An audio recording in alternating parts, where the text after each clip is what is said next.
बिस्मिल्लाहिर्रहमानिर्रहीम, अस्सलामुअलैकुम। आप देख रहे हैं प्रोग्राम हकीकत और मैं हूं आपकी मेज़बान सैयदा इकरा बुखारी। नाज़रीन, इंसानों की इस बस्ती में हर इंसान का चेहरा ही उसकी पहचान है, क्योंकि कुदरत ने इंसानों को एक जैसा बनाया है, लेकिन सबके चेहरे मुख्तलिफ बनाए हैं ताकि एक दूसरे को पहचान सकें और उनकी अलग अलग शनाख्त बन सके। और ख़ूबसूरती का मयार भी यही चेहरा होता है, जिसको देखकर हम एक दूसरे को पसंद या नापसंद करते हैं। लेकिन कितना बुरा होगा वो शख्स जो किसी की शनाख्त को या ख़ूबसूरती को मिटाने या बिगाड़ने की कोशिश करे। ऐसे लोगों की जहनी कैफियत कैसे होती है जो किसी की खूबसूरती को बिगाड़ कर उसे मुआशरे में नकारा बनाने की कोशिश करते हैं। दागदार चेहरे के साथ हमारे मुआशरे में तो जीना बड़ा मुश्किल हो जाता है, और अगर वो दागदार चेहरा किसी लड़की का हो फिर तो उसकी ज़िंदगी ही बर्बाद हो जाती है। तेज़ाबगर्दी के वाक़यात जो हैं वो अब बहुत ज़्यादा मीडिया पे और लोग उसके बारे में अवेयर हो रहे हैं और लोगों को बताया जा रहा है, क्योंकि इस हीनियस क्राइम को हमें रोकना है। ज़्यादातर ख़वातीन ही उसका शिकार बनती हैं। छोटी बच्चियाँ दुश्मनी के तहत जहेज़ ना लाने के ऊपर बेटियाँ क्यों पैदा हो रही हैं, विरासत के हवाले से, या किसी ने अगर शादी से इनकार कर दिया। तो ये बड़ी अजीब बात है कि अगर तू मेरी नहीं तो तू किसी की नहीं, तो फिर आप भी तो फिर किसी की ना हो ना।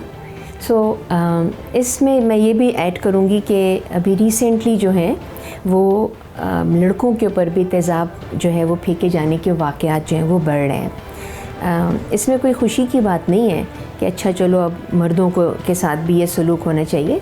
बहरहाल ये एक घिनौना जुर्म है और इसको रोकना चाहिए।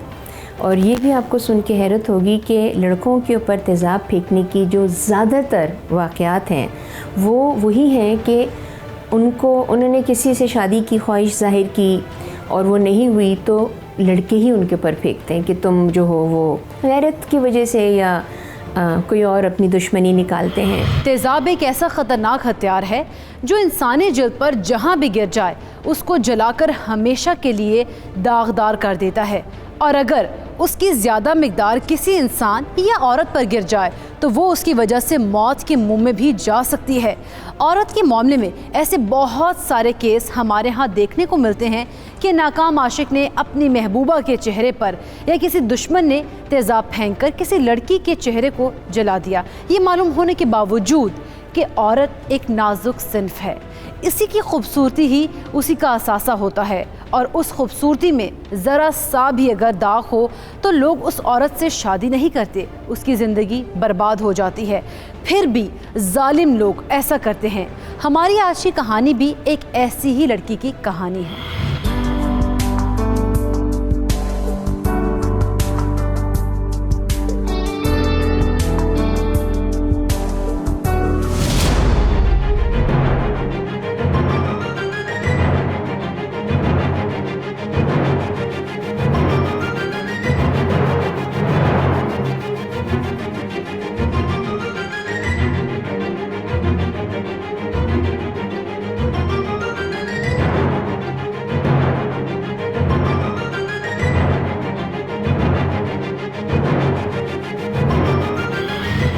लड़की और लड़का कौन थे जिनको देखकर सीमी चौंक गई थी और अपनी वॉक को छोड़कर उनको देखने पर मजबूर हो गई थी? वो लड़की उसी कोई रिश्तेदार थी या लड़का?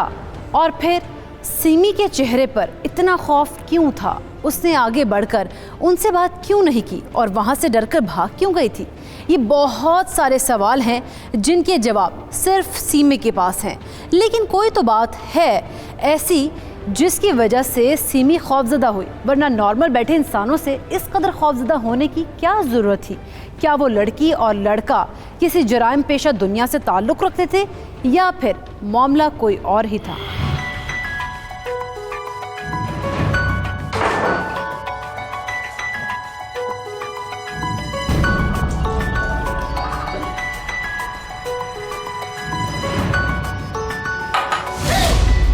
क्या हुआ बेटा? अबू, अबू, क्या हुआ बेटा? बताओ तो सही, किसी ने कुछ कहा? अबू वो कौन? अबू वो यहाँ पे पहुँच गया है।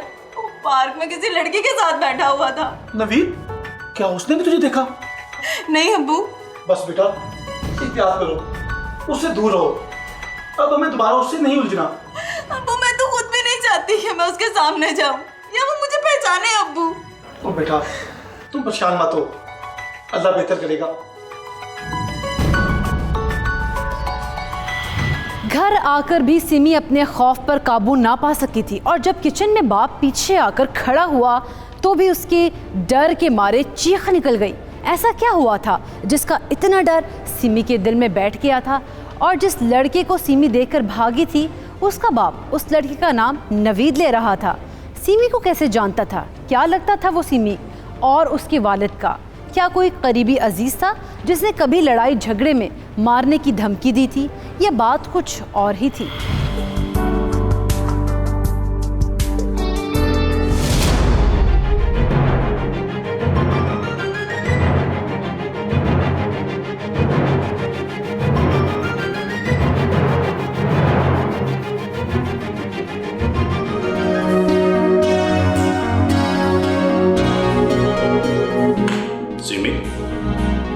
सब जा चुके हैं, अकेली क्या कर रही हो?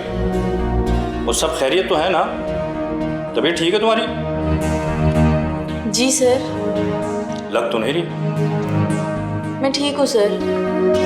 अगर तबीयत ठीक नहीं तो थोड़ा रेस्ट कर लेना। नहीं सर, मैं ठीक हूँ। देखो ना, चेहरे का रंग भी उतरा हुआ है, पसीना आ रहा है। लगता है हल्का सा बुखार हो गया है। चलो उठो, टाइम पे घर जाओ और मेडिसिन लो और आराम करो। जी अच्छा। और कोई छुट्टी नहीं चलेगी, कल टाइम पर। जी अच्छा। चलो आओ, मैं तुम्हें छोड़।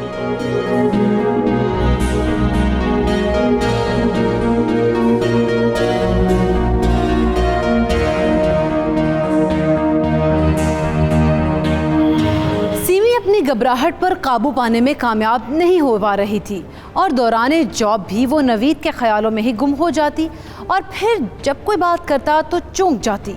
आज तो उसके बॉस ने उसको परेशान देख लिया। क्या रोज़ इस तरह परेशान रहने से उसकी जॉब डिस्टर्ब नहीं हो जाएगी?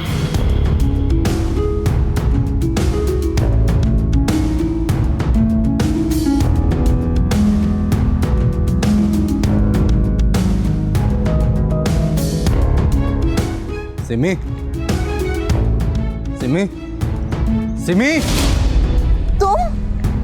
तुम्हें क्या लगता है तुम्हारा पीछा इतनी आसानी से छोड़ दूंगा? देखो, अब मेरी जान छोड़ दो। मैं तुमसे कोई रिश्ता नहीं रखना चाहती। तो मैं तो रखना चाहता हूँ ना तुमसे रिश्ता। मेरा अब तुमसे कोई रिश्ता नहीं। दफा हो जाओ यहाँ से। अपने प्यार की कोई ना कोई निशानी देकर जाऊंगा तुम्हें। जब प्यार ही नहीं तो निशानी कैसी? मेरे प्यार की निशानी।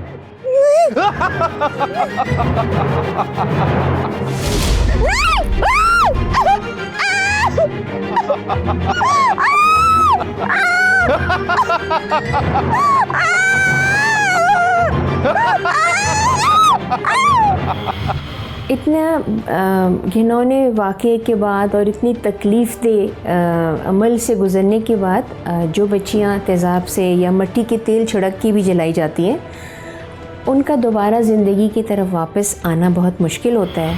और मैं ये कहूँगी कि बहुत कम बच्चियां होती हैं जो ये हिम्मत पकड़ पाती हैं कि वो दोबारा से अपने पाँव पे खड़े हों या माशरे में हमारे एक फ़ाल सिटीज़न बने। उसमें बहुत से जो बच्चियां जो अपने पाँव पे खड़ी हुई हैं, उसमें एक हाथ उनकी मजबूती का उनके घर वालों का भी होता है, क्योंकि वो उनको पुश करते हैं, वो उनको हिम्मत दिलाते हैं। वही हुआ जिसका डर था। सिमी सही नवीद से डर रही थी।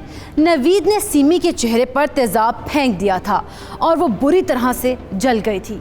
सिमी और नवीद के रिश्ते की वजाहत भी हमें मिल गई थी कि वो किसी ज़माने में एक दूसरे से मोहब्बत करते थे, मगर बाद में ताल्लुक़ ख़त्म हो गया और सिमी ने अपनी ज़िंदगी अलग कर ली।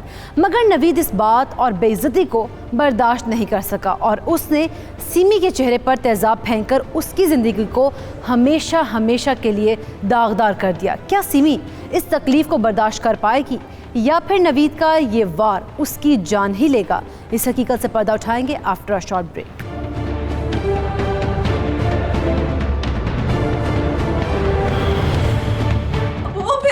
पीछे आ गया है। अगर उसने फिर से मेरे साथ वैसे ही कर दिया फिर? मैं आपसे बात कर सकती हूँ? आप कौन?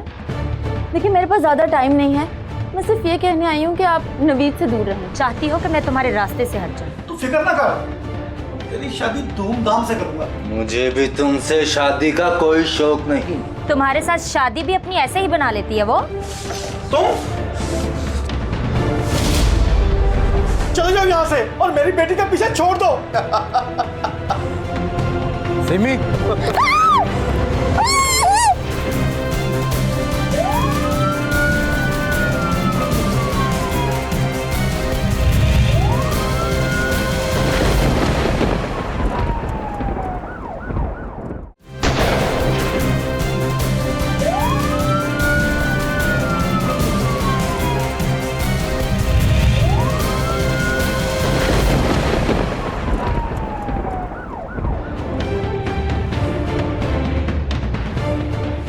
Welcome back. नाज़िम, ब्रेक पर जाने से पहले हम बात कर रहे थे कि सिमी का डर सच साबित हो गया था और नवीद, जिसके बारे में हमें अंदाज़ा भी नहीं था कि वो कौन है और क्या करेगा, उसने सिमी के चेहरे पर तेज़ाब फेंक कर उसे जला दिया था। क्या मोहब्बत का एंड यही है कि अगर आपका ब्रेकअप हो जाता है तो आप लड़की की ज़िंदगी ही बर्बाद कर दो? ये कहाँ की मोहब्बत है और ये कैसी दुश्मनी है? अब सिमी का बाप क्या करेगा? क्या वो पुलिस के पास जाएंगे या फिर डर और खौफ की वजह से कभी अपनी ज़ुबान नहीं खोलेंगे? क्योंकि हमारे यहाँ अक्सर ऐसा होता है कि बहुत सारी ख़वातीन को या लोगों को इंसाफ इसीलिए भी नहीं मिल पाता क्योंकि वो अपनी शराफत और अपनी इज्जत को बचाने के लिए ऐसे केस में मुजरिम के ख़िलाफ़ पुलिस के पास जाते ही नहीं हैं।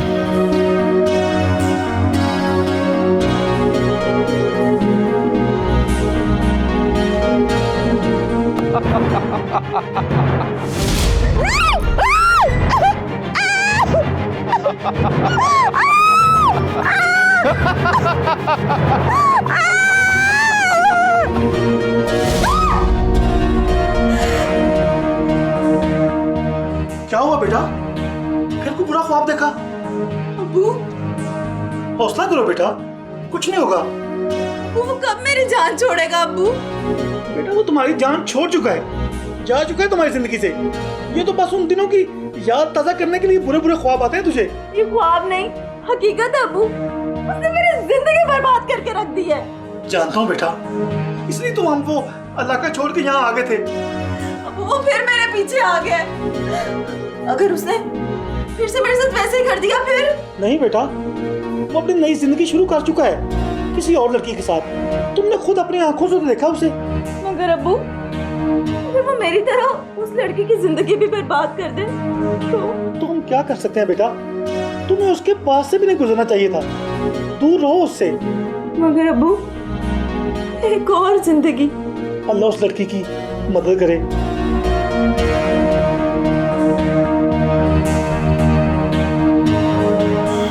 देखिए, सबसे पहला जो काम है ना, हमें ऑफेंस अगेंस्ट क्राइम कहते हैं, फिसाद फिल अर्ज़। अब औरत के अगेंस्ट या बच्चियों के अगेंस्ट नाज़ायबा अल्फाज इस्तेमाल करना, मैं समझता हूँ that should be included as a part of offence against state, जिसे हम फिसाद फिल अर्ज़ कहते हैं। कि इस तरह की अगर शिकायत आएगी, ये काबिल सुलह राज़ीनामा नहीं होती है। तो वजह ये है कि जब तक आप इस तरह के स्टेप नहीं लेंगे तब तक ज़रा बड़े मसाइल पैदा होने हैं और स्टेट को इस काम के लिए आगे आना पड़ेगा। मोहल्ले के अंदर इस तरह की प्रोटेक्शन काउंसिल्स बनानी पड़ेगी। कोशिश हमने की कि ये निज़ाम डिज़ोल्व करके ज़िली सतह पर चला जाए, यानी लोकल गवर्नमेंट्स के सतह पर चला जाए, लेकिन हम उसको इम्प्लीमेंट नहीं कर सके। ये गली मोहल्ले में पंचायती के निज़ाम के सिलसिले में अगर आप ये लेके आएंगे तो बहुत आसान हो जाएगा। वहाँ लोग कई चीज़ों को आपस में बैठ के सेटल भी कर लेंगे, नहीं तो उसके अगेंस्ट में पूरा मोहल्ला या इलाका शिकायत लेकर खुद सामने आएगा। सिमी ने नवीद के बारे में ख्वाब देखा था और उस ख्वाब में नवीद ने सिमी पर तेज़ाब फेंक दिया था, लेकिन क्या यह ख्वाब ही था या सिमी की ज़िंदगी का कड़वा सच था? सिमी को और उसके बाप को नवीद से इस कदर घबराहट क्यों थी? क्या उसका बाप सिमी को दोबारा उसके सामने जाने से मना कर रहा था? उधर सिमी नहीं चाहती थी कि जो उसके साथ हुआ है वो किसी और लड़की के साथ भी हो। अब सिमी का अगला कदम क्या होगा? एक तरफ उसका नवीद से खौफ और दूसरी तरफ उस अनजान लड़की को नवीद के चुंगल से निकालने के लिए एक कोशिश करना, क्या ऐसा मुमकिन हो पाएगा?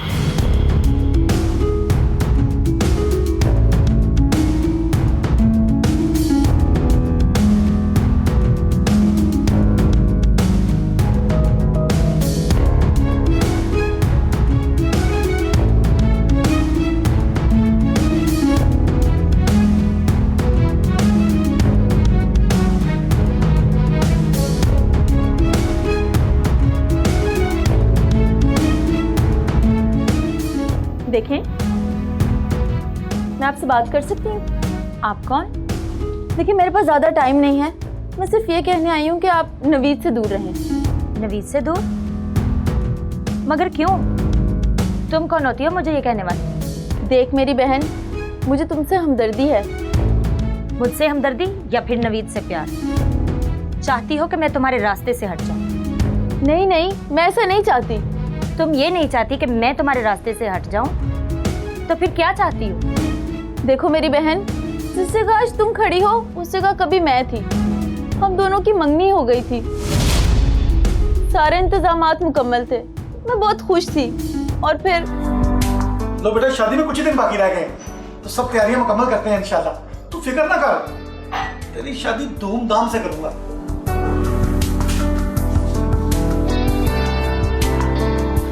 अस्सलाम वालेकुम। आओ। कैसे हैं?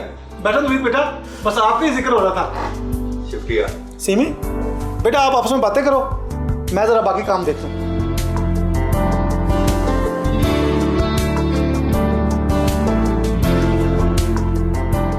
ये देखो नवीद, हमारी शादी का कार्ड। मैं आपके लिए चाय बना लाऊं? बना लाओ, वैसे भी आदत हो जाएगी बेगम के हाथ की चाय पीने की। आदत डालने की कोई जरूरत नहीं है जनाब। आपकी बेगम जॉब करती है, हाउसवाइफ नहीं है। तो कोई बात नहीं जनाब, हम चाय बना दिया करेंगे।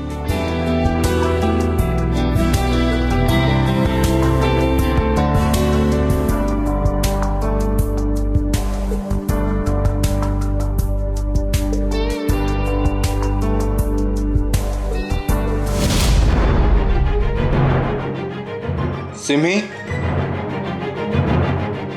सिमी, क्या हुआ नवीद? ये क्या है? ये तो मेरा कजन है, भाइयों जैसा है। मैंने तुम्हें कहा था ना कि अब तुम किसी कजन से राब्ता नहीं करोगी। तुम मुझसे शादी कर रहे हो या मुझे खरीद रहे हो? खरीद रहा हूं, यही समझ लो। बड़े आए खरीदने वाले। देखो, मुझे ये फजूल की पाबंदियां नहीं पसंद। कल को तो तुम कहोगे कि अपने बाप से भी ना मिलो। हाँ, कहूंगा कि बाप से भी ना मिलो। और तुम्हें मेरे अलावा किसी से नहीं मिलना होगा। ये क्या कर रहे हो आप? मुझे दर्द हो रहा है। दर्द हो रही है? ये तो बड़ा मामूली सा दर्द है। अगर सब कुछ छोड़कर मेरी ना हुई तो ऐसा दर्द दूंगा सारी जिंदगी याद रखोगी। छोड़ो मुझे, छोड़ो मुझे, निकल जाओ यहाँ से। मुझे तुम जैसे जानवर से शादी नहीं करनी, जिसको औरत को तकलीफ देने में जरा दर्द नहीं होता। मुझे भी तुमसे शादी का कोई शौक नहीं, मगर एक बात याद रखना कि अगर मेरी ना हुई तो किसी का नहीं होने दूंगा। दफा हो जाओ यहाँ से, दफा हो जाओ।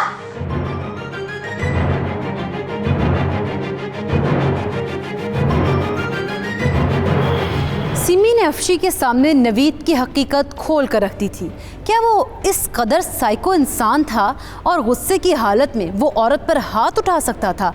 और सबसे बड़ी बात, वो सिमी की तरह तेज़ाब फेंककर किसी भी लड़की की ज़िंदगी बर्बाद कर सकता था। सिमी की बातों का अफशी पर क्या असर होने वाला था? क्या वो उसकी बात मानकर नवीद से किनारा कशी कर लेगी, या नवीद की मोहब्बत की पट्टी जो उसकी आंखों पर इस वक्त बंधी हुई है उसकी वजह से कुछ देख ही नहीं पाएगी?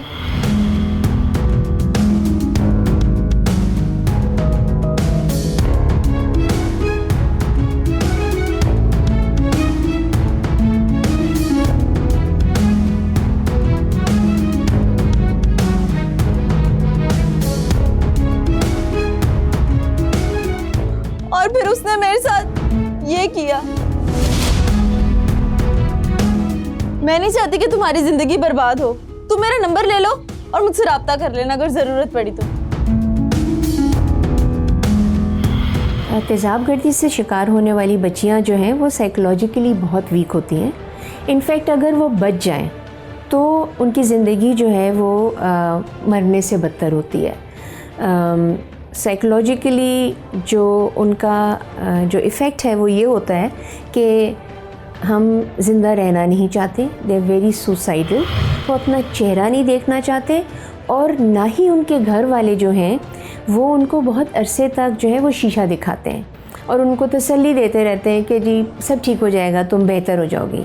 जो फैक्ट है वो ये कि जब तेज़ाब चेहरे के ऊपर डाला जाता है तो आँख सबसे ज़्यादा मुतासिर होती है, नाक जो होती है वो ख़त्म हो जाती है और जैसे जैसे ज़ख़म जो होते हैं वो हील होते हैं वैसे वैसे और चेहरा जो है वो बिगड़ता चला जाता है, यानी कि चिपक जाती हैं चीज़ें और वो एक बहुत लंबा प्रोसेस होता है। हेलो अरे किन ख्यालों में गुम बैठी हो? तुम्हारे बड़ी देर कर दी। प्यार में तड़पाने का भी अपना ही मजा है। वो भी यही कह के गई है कि तुम्हें तड़पाकर बहुत मजा आता है। वो कौन? एक लड़की आई थी, तुम्हारे बारे में बहुत कुछ बता के गई। कौन लड़की? और पहेलियां मत बुझवाओ। सिमी नाम बता रही थी अपना, तुम्हारी मंगेतर रही। वो यहाँ? तो वो सच ही कह रही थी। अरे नहीं नहीं, वो लड़की पागल है और उसका काफी अरसे से इलाज भी चल रहा है। तुम उसकी बातों पे ध्यान मत दो। तुम्हारे साथ शादी भी अपनी ऐसे ही बना लेती है वो। मैंने कहा ना वो लड़की पागल है। मेरा मतलब है कि तुम अब किसी की भी बातों में आ जाओगी। क्या तुम उससे प्यार नहीं करती?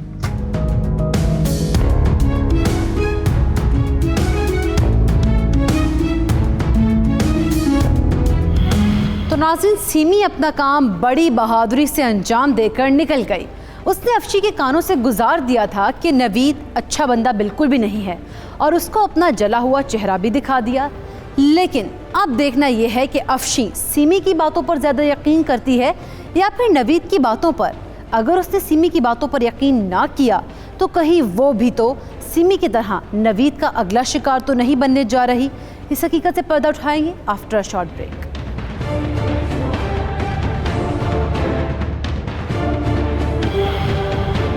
लगता है तुम्हें तुम्हारा माजी याद दिलवाना ही पड़ेगा। उसने तुम्हें सब बता दिया क्या? दूर रहो, वरना मैं तुम्हारे इतने नजदीक हो जाऊंगा कि तुम्हें कुछ नजर नहीं आएगा। कहाँ हो गुम सुमो? जी सर। इस पर जो काम करने को दिया था वो हो गया? सिमी, वो साइको है, उसने मुझे मारा। तुम चले जाओ यहाँ से और मेरी बेटी का पीछा छोड़ दो।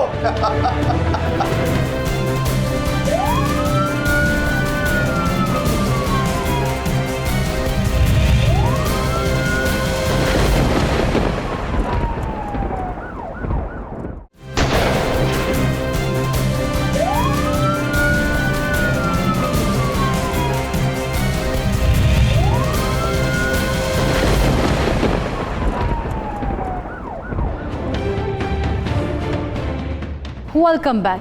नाज़रीन, मोहब्बत बड़ी ही जालिम चीज़ है। ये प्यार करने वालों को अक्सर दुनियावी मामलात से बेखबर कर देती है।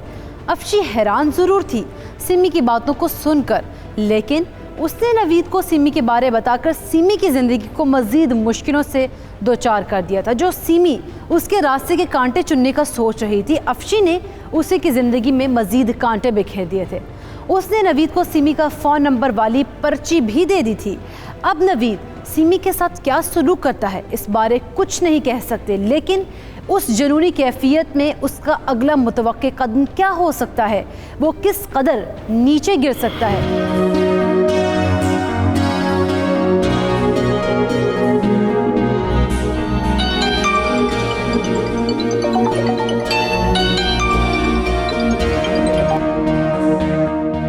बहुत शौक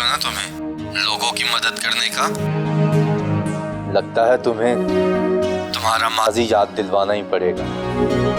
तो तुम्हें मेरा नंबर कहाँ से मिला?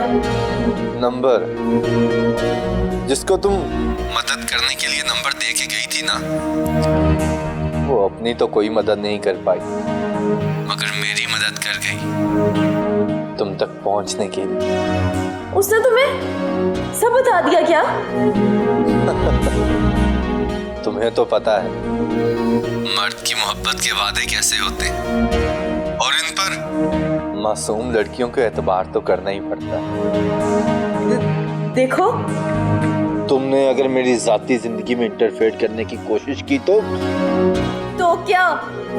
पहले तो सिर्फ चेहरा जलाया था, अब सारी को जला दो। और हाँ, अफशी से दूर रहो, वरना मैं तुम्हारे इतने नजदीक हो जाऊंगा कि तुम्हें कुछ नजर नहीं आएगा।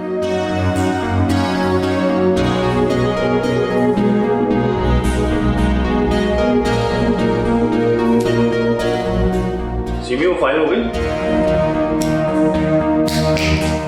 कहाँ हो गुमसुम हो? जी सर। इस पर जो काम करने को दिया था वो हो गया? जी सर, हो गया। गुड।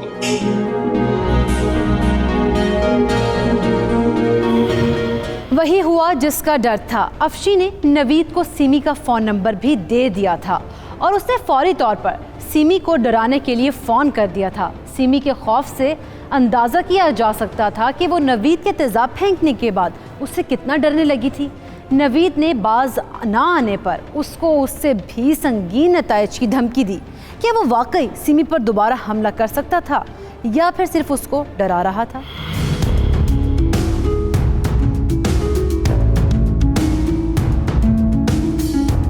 सिमी,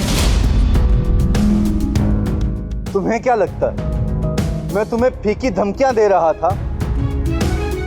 अब तक छुपी रही इसीलिए तुम जिंदा रही, मगर अब तुमने अपनी मौत को खुद आवाज दी है। मैंने कुछ नहीं किया, मुझे माफ कर दो। तुमने मेरी जिंदगी खराब करने की कोशिश की है और इसकी सजा तुम्हें जरूर मिलेगी।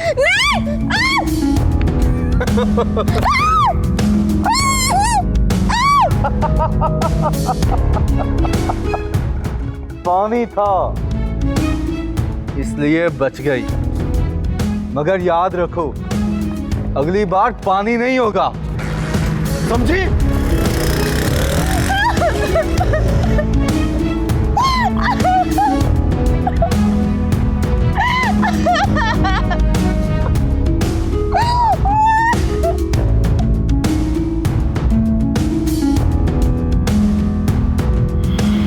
नवीद सिमी की जिंदगी को अजाब बनाया जा रहा था, मगर हैरत की बात है कि सिमी ने आज तक उसकी शिकायत पुलिस को क्यों नहीं की, वरना वो आज सलाखों के पीछे होता। क्या सिमी सारी जिंदगी यूं ही परेशान रहकर गुजार देगी या फिर किसी दिन नवीद के खिलाफ आवाज़ भी उठाएगी? या कहीं ऐसा तो नहीं कि ये मजलूमियत की वो दास्तान बन जाएगी जिसमें हमेशा जालिम जीत जाता है और मजलूम मिट जाता है?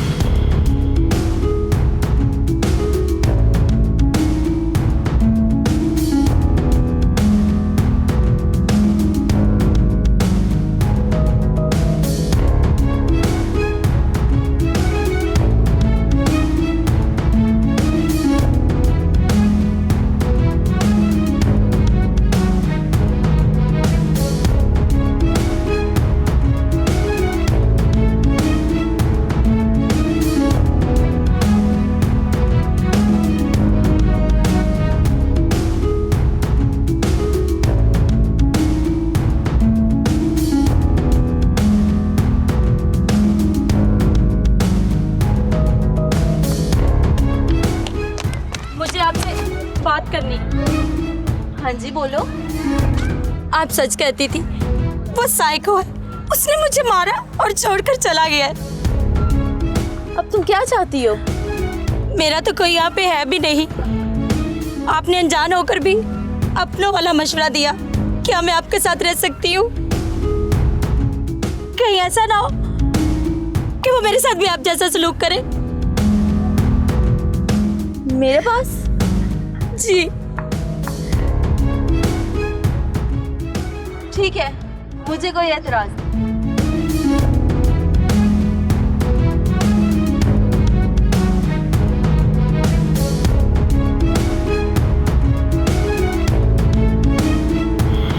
अफशी को परेशान देखकर सीमी का दिल पिघल गया था, क्योंकि उसको अफशी की कही हुई दास्तान सच लग रही थी। लेकिन क्या वाकई ऐसा ही था, या उसके पीछे भी नवीद की कोई प्लानिंग काम कर रही थी कि वो अफशी के ज़रिए सीमी के घर के अंदर तक पहुंचना चाहता था, और फिर दोनों मिलकर कहीं सीमी को रास्ते से हटाने वाले तो नहीं थे, या फिर अफशी वाकई उससे मुतासिर होकर आ गई थी। अब दोनों एक ही बंदे से मुतासिर लड़कियाँ क्या उठा सकती हैं अगला कदम?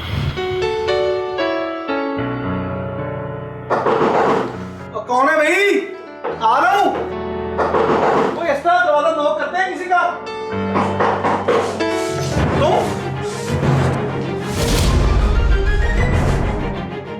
और तुमने कहा था ना कि दूर रहो मुझसे। और तुम जो अपने आप को यहां बैठकर महफूज समझ रही हो ना, इसका हशर देख लो मैंने क्या किया था इसके साथ। और तुम्हें भी नहीं छोड़ूंगा। और कितना परेशान करोगे हमें? खुदा के लिए निकल जाओ यहाँ से। तुमने भी नहीं समझाया ना अपनी बेटी को। भूल गए इसका अंजाम? अब देख लेना, सबका अंजाम बहुत बुरा होगा। हम यहाँ कुछ नहीं कर रहे, चले जाओ यहाँ से और मेरी बेटी का पीछे छोड़ दो। तुम सबको तेजाब से जला दूंगा, एक एक को, किसी को भी नहीं छोड़ूंगा। तुझे कुछ नहीं होगा बेटा, सब्र करो, कुछ नहीं होगा। Acid control and prevention act 2011 में बना। उसके अलावा सेक्शन 336 भी है हमारा ताज़ीरात पाकिस्तान के तहत, उसमें सज़ाएं कम थी, ये ऐड करके अब सज़ा उम्र कैद तक दी जा सकती है। एक और काम किया गया, वो सेक्शन 6 था इंसदाद दहशतगर्दी एंटी टेररिस्ट एक्ट के अंदर भी, और असूली तौर पर तो वही है ना जी, आप जाते आप तेज़ाब माशरे में क्या होगा, खौफ हरास फैलेगा, तो ये दहशतगर्दी के ज़ुमरे में भी आता है। कवानीन अपनी जगह मौजूद हैं, मैं ये नहीं कहूँगा कि इससे और सख्त कवानीन बना दिए जाएँ, लेकिन इनको इकट्ठा करने एक जगह एक अलहदा अथॉरिटी बना, यानी ये हम क्यों नहीं लेकर चलते, हम इसको कॉम्बैट करने के लिए वॉर फुटिंग पर क्यों नहीं लेकर चलते कि हमें इस तरह की शक्लें बनानी है, एक अथॉरिटी तश्कील दे के ये मुख्तलिफ, यानी आम आदमी को तो अवेयरनेस ही नहीं है। वो जो करने वाला आदमी है उसको तो अंदाज़ा ही नहीं है कि ये दहशतगर्दी के ज़ुमरे में आता है।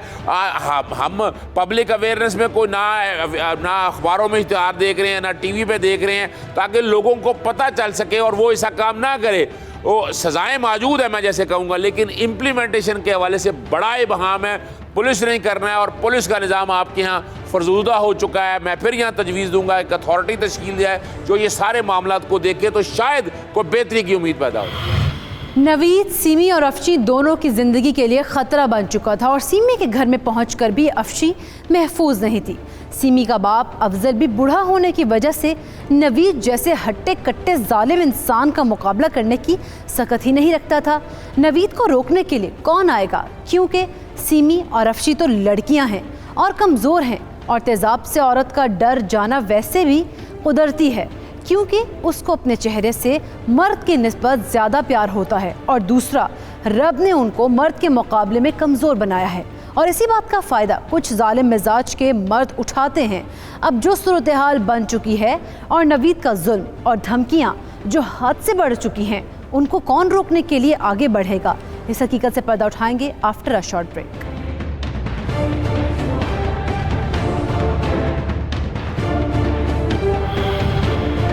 जब उसने पहली बार तुम पर तेजाब फेंका तो तुमने पुलिस को क्यों नहीं बताया? हमारे पास इस बात का कोई सबूत भी नहीं था कि ये सब उसने किया है। इसका तो कुछ करना पड़ेगा। मुझे डराओगी तुम? भूल गई जब बीच बाजार में तुम्हारे चेहरे पर तेजाब फेंका था? तुम भी इसके साथ रहना चाहती हो ना, तो तुम्हारी शक्ल भी इसी के जैसी कर दूंगा। तुम्हें हवा देने का मकसद भी यही था कि तुम अपना जुर्म कबूल कर लो।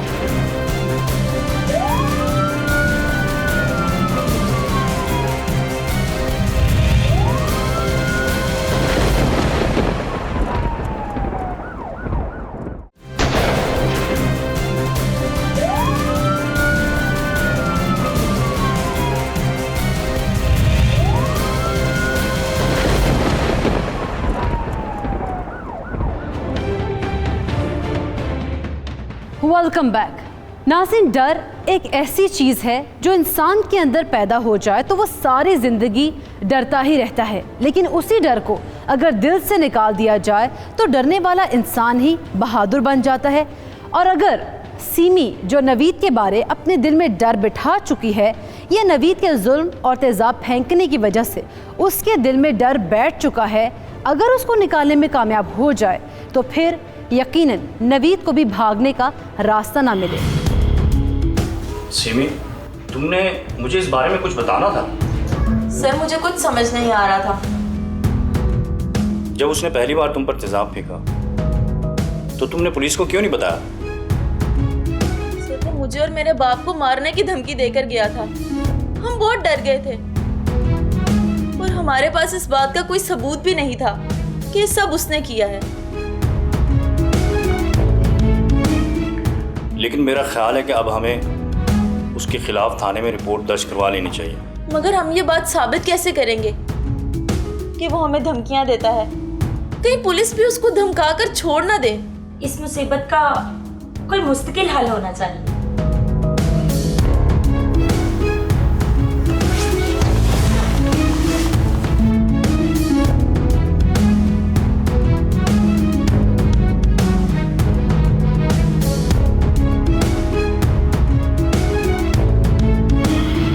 डर और शराफत ने नवीद के खिलाफ पुलिस में रिपोर्ट दर्ज करवाने से रोके रखा था सीमी और उसके बाप को। लेकिन सीमी का बॉस जफर चाहता था कि वो पुलिस के पास जाए, लेकिन बात सीमी की भी ठीक थी कि बगैर सबूत के पुलिस के पास गए तो वो भी नवीद को सिर्फ धमका कर छोड़ देंगे।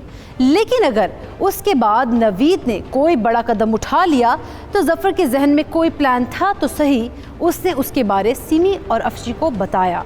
ऐसा प्लान जिससे नवीद के खिलाफ एक्शन लिया जा सकता था, मगर जफर का प्लान था क्या?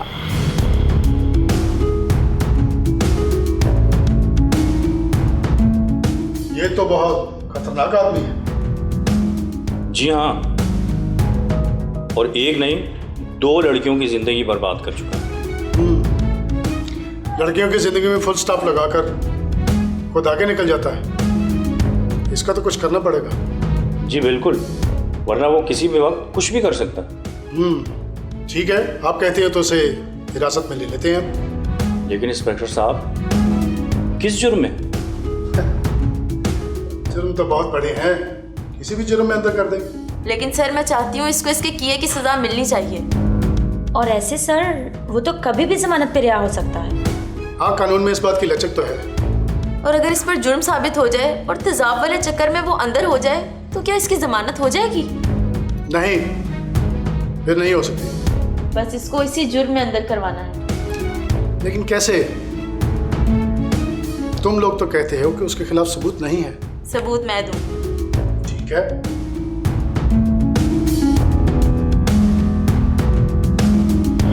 देखिए, बुनियादी तौर पर हरासा करने के हवाले से हमारे ताज़ीरात पाकिस्तान के अंदर जराइम मौजूद हैं, मगर उसकी सज़ा बड़ी माइनर रखी है।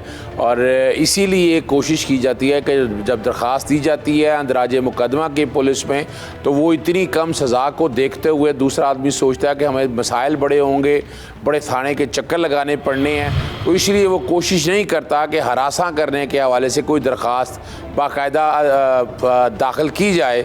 अगर इसको को बेहतर किया जा सके, मिसाल के तौर पर, वैसे तो हमने कई चीज़ें आगे की हुई हैं, वुमेन प्रोटेक्शन एक्ट के हवाले से हम इन चीज़ों को लेके आए हैं, लेकिन हम इसको किसी जगह सेंट्रलाइज नहीं कर सके।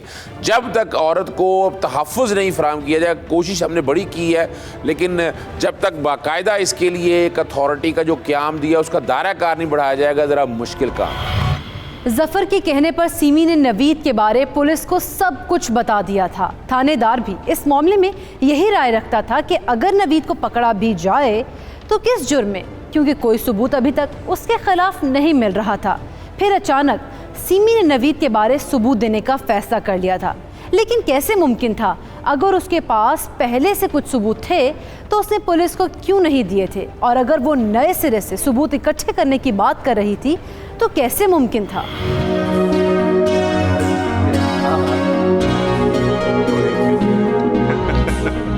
नवीद,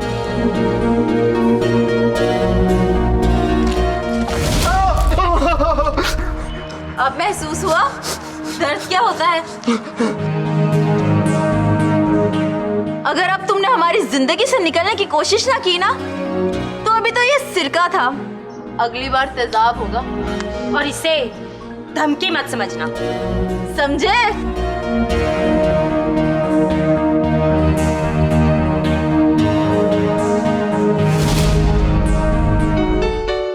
मैं तो नवीद का चेहरा देखकर हैरान ही हो गई।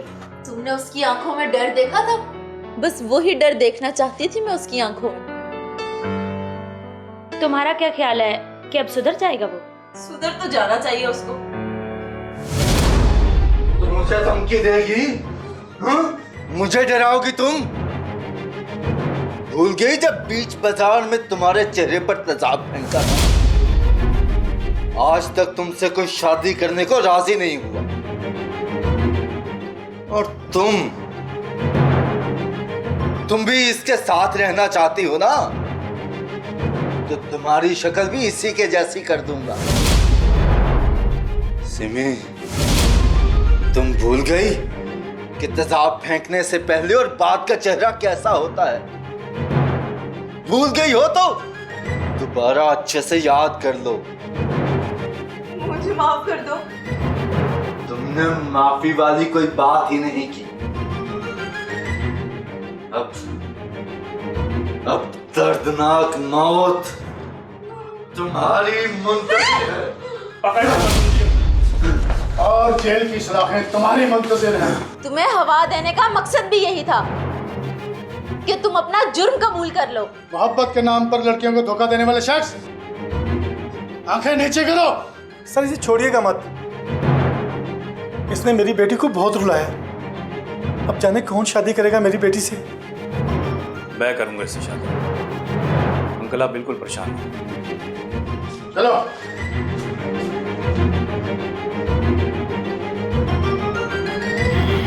सिमी ने थोड़ी सी बहादुरी और जफर की प्लानिंग की मदद से नवीद को ऑडियो रिकॉर्ड करके सबूत समेत पुलिस के हवाले कर दिया था।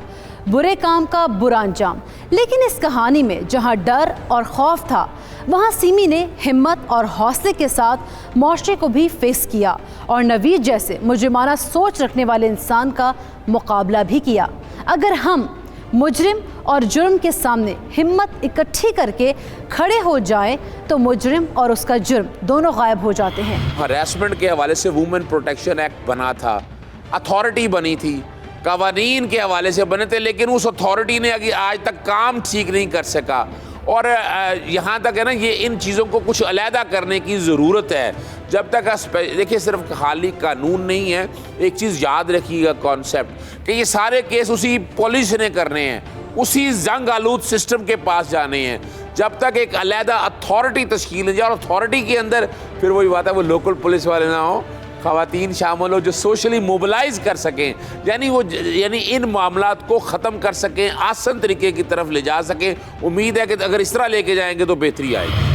अल्लाह ताला ने इंसान को एहसन तरीके से पैदा फरमाया है, और उस इंसान का सबसे खूबसूरत हिस्सा उसका चेहरा है, जिस पर मौजूद आँखों से हम देख सकते हैं, उस पर मौजूद नाक के मदद से हम सूंघ सकते हैं, और उसी चेहरे पर हमारा मुंह मौजूद है, जिसके ज़रिए इंसान खुराक लेता है।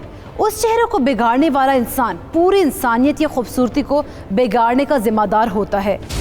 और खूबसूरती क्योंकि नेचर को पसंद है, अल्लाह को पसंद है, यानी ऐसा शख्स अल्लाह का भी दुश्मन होता है जो दूसरों की कदर नहीं करता। तो दूसरों की कदर कीजिए, इंसानों से प्यार कीजिए और एक दूसरे का ख्याल रखिए। इसी के साथ अपनी मेज़बान सैयदा इकरा बुखारी और टीम हकीकत को दीजिए इजाज़त। अल्लाह निगहबान।